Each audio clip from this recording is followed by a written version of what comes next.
Shugaban matasan jam'iyyar APC ta ƙasa, Dayo Israel, ya ja kunnen 'yan takarar shugaban ƙasar jam'iyya da shugabannin siyasa daga kudu akan rashin haɗin kai, inda ya ce zai iya haifar da babbar matsala.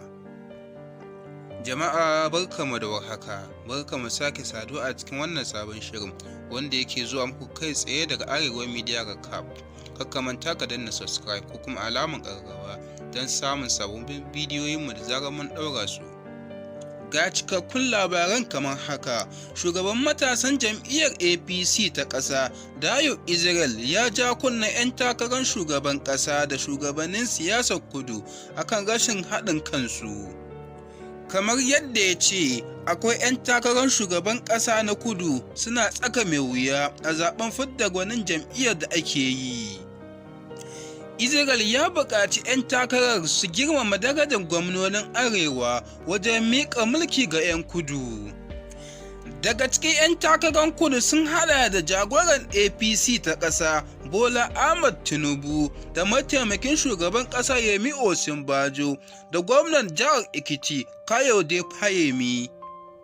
A cewarsa, ya kamata 'yan takarar shugaban ƙasa na kudu su haɗa kawunan su duba da yadda gwamnonin Arewa suka buƙaci miƙa mulkin shugabancin ƙasar ga 'yan kudu.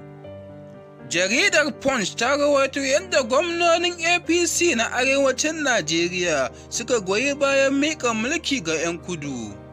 Saboda haka ne suke matuƙar buƙatar shugaban ƙasa Muhammadu Buhari ya nemi wanda zai gaje shi a matsayin ɗan takarar shugaban ƙasa APC daga 'yan uwanmu na jihohin kudu.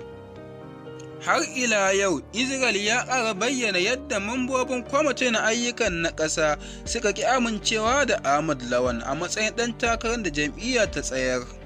Yayin da shugaban jam'iyyar APC Abdullahi Adamu ya yi yunƙurin ɗaukar shugaban majalisar dattawa Ahmad Lawan ɗan Arewa a matsayin ɗan takarar da za a baiwa tikitin tsayawa takarar shugaban ƙasa APC, amma bai yi tasiri ba a ranar Litinin saboda yadda gwamnonin Arewa guda 12 na jam'iyyar suka fito ƙarar suka nuna rashin amincewarsu. Bayan wani ɗan lokaci da aka gabatar da taron shugaban ayyukan ta ƙasa, kimanin mutane 7 daga cikin gwamnonin ƙarƙashin jagorancin sakataren tsare-tsare ayyuka na APC, Suleiman Argungu, ya shaida wa manema labarai a sakatariyar jam'iyyar cewa Lawan bai cancanta a bashi tikitin tsayawa takar a jam'iyyar ba. Da haka muka ƙarƙashin wannan labaran, kakka manta ka danna subscribe ko kuma alamar ƙararrawa don samun sababbin bidiyoyinmu da zarar mun ɗaura su.